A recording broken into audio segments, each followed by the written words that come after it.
অনবরত ভারী বৃষ্টিপাত ও উজান থেকে আসা পাহাড়ি ঢলে বাড়ছে কুড়িগ্রাম ও লালমনিরহাটের নদ নদীর পানি। এতে দুই জেলার দুধকুমার নদ ও তিস্তা নদী পাড়ে সৃষ্টি হয়েছে বন্যা পরিস্থিতি। পানিবন্দী হয়ে পড়েছে কয়েক হাজার পরিবার, তলিয়ে গেছে চর ও নদী তীরবর্তী নিম্নাঞ্চল এলাকা। কাল হঠাৎ করে পানি 12টা-1টার দিকে পানি বাড়তে হতে পানি সেই পানি বাড়তেছে বাড়তে এখন মানে বাড়িতে পানি উঠে গেল।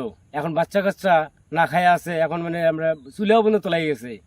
এখন রান্না বান্না করে তার বুদ্ধিও নাই, কি করে এখন চিরা মুড়ি আনছি, চিরা মুড়ি দিয়ে খায়া দেয় আমরা এখন খায়া আছি। বাড়ি ঘর দুয়ার বাড়ির চতুর্পক্ষ দিয়ে পানি এসছে, ছাগল গরু ঘাস খাওয়ার কোনো এও নাই, ওই পর্যন্ত আমরা আসি এখানে। চমকের মধ্যে পানি এসে গেল। পানি আসার পর আমরা কোনো হুয়া খাচ্ছি, আমরা কোনো চিন্তা কোনো আর বাঁচি না।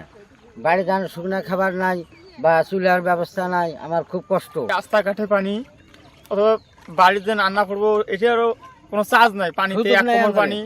হ্যাঁ, সারাদিন না খেয়ে আসছি। এখন এই যে আমি বাজার গেছি কিছু শুকনো খাবারের জন্য।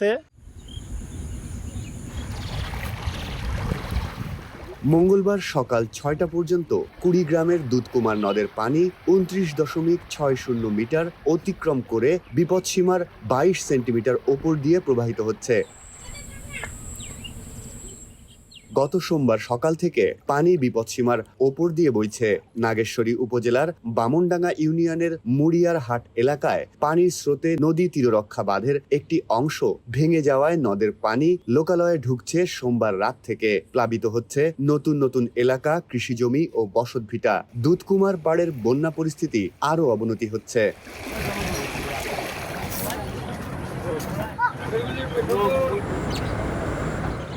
অন্যদিকে লালমনিরহাটে তিস্তা নদীর পানি কিছুটা কমে মঙ্গলবার সকাল 6টা থেকে পানি বিপদসীমার 30 সেন্টিমিটার নিচ দিয়ে প্রবাহিত হচ্ছে। তবে রবিবার রাতে নদীর পানি বিপদসীমার 52.15 মিটার অতিক্রম করে 7 সেন্টিমিটার ওপরে ছিল।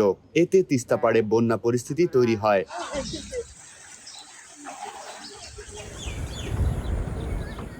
কুড়িগ্রাম ও লালমনিরহাটে ধরলা, ব্রহ্মপুত্র, গঙ্গাধর, জিঞ্জিরাম সহ অন্যান্য নদ নদীর পানি এখনো বিপদসীমার নিচে রয়েছে। দ্রুত বাড়ছে ধরলা নদীর পানি। যে কোনো সময় পানি বিপদসীমা অতিক্রম করে ধরলা পাড়ে বন্যা পরিস্থিতি সৃষ্টি করতে পারে বলে আশঙ্কা করছে পানি উন্নয়ন বোর্ড।